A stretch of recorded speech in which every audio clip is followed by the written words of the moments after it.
Hi again, this is Mark from Be Fast. I bet you're wondering what happened to those other two videos I had on there not too long ago. Well, there was a couple of mistakes with them. And one of the biggest ones that was unsavable was, and there was at least two occasions when I meant to say treat every weapon as if it is loaded, and it came out treat every weapon as if it's unloaded. Okay, oops. You can't fix stupid. So that's one reason why I'd replace those videos. The other was that I announced that I'm going to be teaching very soon here concealed weapons permit training for Orange County residents only.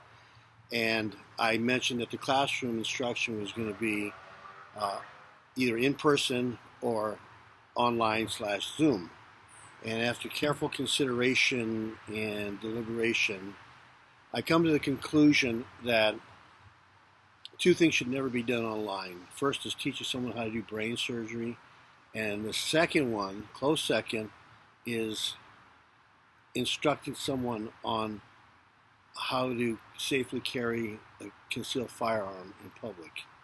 And that has to be done in person. You have to have a professional who helps you with that. It goes hands-on, and you can't shortcut some things, and that's one of them.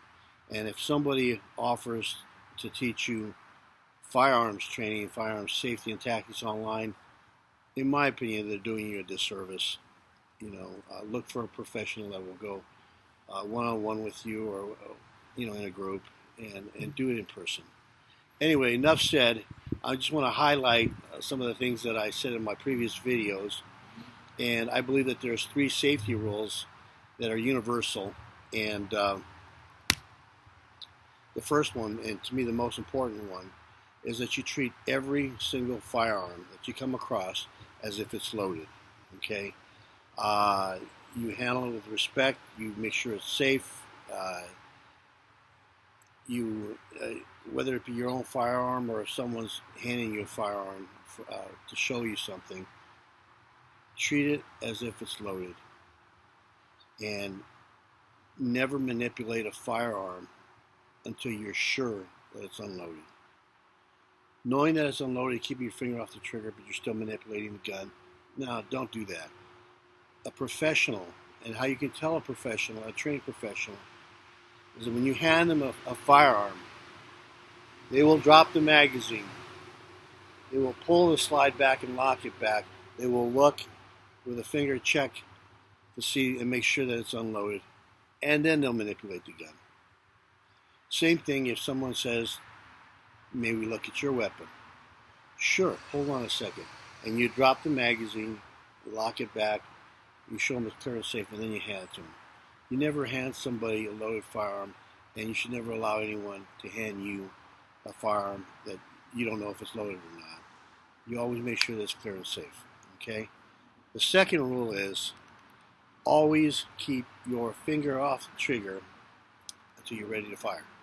Okay? The gun will never go off as long as that trigger is not pulled. So if you keep your finger off the trigger, it won't go bang.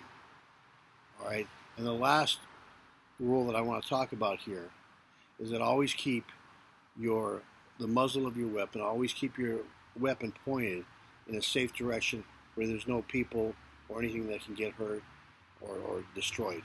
Okay? Make sure it's in a safe location. Generally, if you're in a range, it's downrange. Okay? So again, to reiterate, always treat every single weapon you come upon as if it's loaded. You keep your finger off the trigger until you're ready to fire, and always make sure that your weapon is pointed in a safe direction at all times. Even if you know it's unloaded, you've just checked it. Let's say you're at a public range. You know that weapon's unloaded. But if you start walking around like this, you're going to make a lot of people very nervous and unhappy. And they're going to let you know. Stop flagging people. Stop flagging me.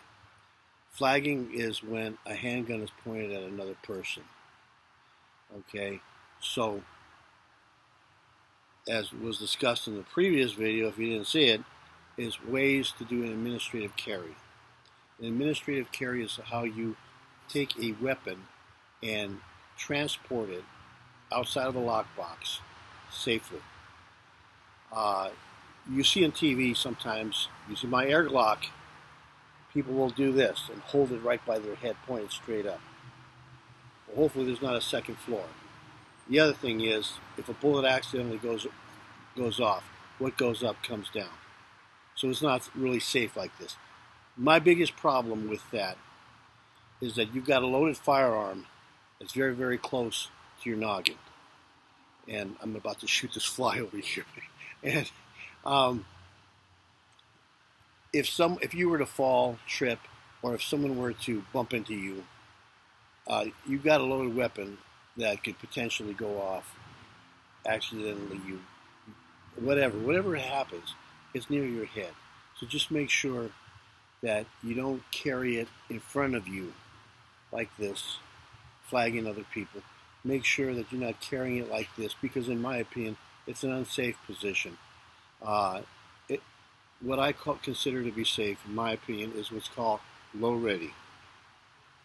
And that's where, when you're firing a firearm, say this is the air Glock, you're like this. As you bring it back towards you, you bring it to the side, point it to the side and downward. Not towards you, not towards your arm, but down towards the floor, and there's nobody should be on this side. If there is someone standing here, then you can't use this kind of carry, because then you'll be flagging the person next to you. Okay? So this is called low ready. This is a safe position. Sometimes you see people doing a low ready, but there's someone in front of them. That's not safe. Again, you trip and fall, that gun's heading straight for the person ahead of you. Down to the side, pointing towards the floor. If there are other people that are next to you, you can't use that position. You got to figure another way to transport that weapon safely. If you're in a public range, and this is range etiquette, if you're in a public range, generally speaking, one of the range rules would be that if you're going to load your magazines, you're going to load the firearm, do it on the range. They usually have a table right there, a little stand. And you can load your weapon there with your weapon pointed down range. When you're done shooting and you want to take your weapon with you, you leave the weapon on the platform, pointed downrange. You go get your lockbox. You make sure there's no magazine in the weapon. Make sure the slide is locked back. You look, you check, make sure there's no round in the chamber. And then you put the weapon in the lockbox and you lock it. And you carry it. And you're safe, and everyone thinks, what a professional guy you are, or girl you are. Anyway, so again, treat every weapon as if it's loaded. Make sure your finger is off the trigger until you're ready to fire. And always make sure that the weapon is pointed in a safe direction. There's a lot of other rules out there, okay?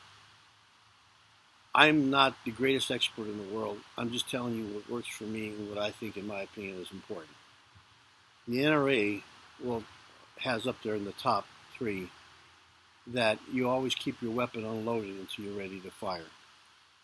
You know, if that works for you, fantastic. You put that in your toolbox and you use it. If it makes you feel safer and it makes you feel more comfortable and it keeps you safe, then use it by all means. Okay? There is no one person that can come out and say with a definitive action, this is the best way to do things. There's different ways of doing it. The best way is the way that works for you, that keeps you safe, and it gives you peace of mind and keeps everyone around you safe. So never forget that. When you hear things, and you will hear a lot of things, just make sure you judge it, evaluate it. Does it work for you? Does it make you safer? Then use it. Okay? So, again, my next video is going to come up here real quick, and I'm going to show you how to take a weapon and make sure that it's clear and safe. I'm going to show you how to do that, how to manipulate the weapon to make sure that it's clear and safe, unload it. Then I'm going to show you how to load the weapon. I'm also going to show you how to take the weapon apart, and I'm going to show you some of the pieces on a field strip. Okay, there's only about 5 pieces, so they're very easy. This is, I'm not going to go any further than a field strip, and I only have a Glock, so I'm going to show you on a Glock. If you have Smith & Wesson, Beretta, they're all kind of similar, sort of, in a way. And you can look up YouTube, and there's, I'm sure, a lot of professional videos out there that show you how to do a field strip on your particular weapon. So next time around, we're going to make safe a Glock. We're going to load it, and then we're going to take it apart, field strip it. I'm going to show you what the parts are. Okay? Thank you for your time and patience, and I'll see you real soon. Thank you.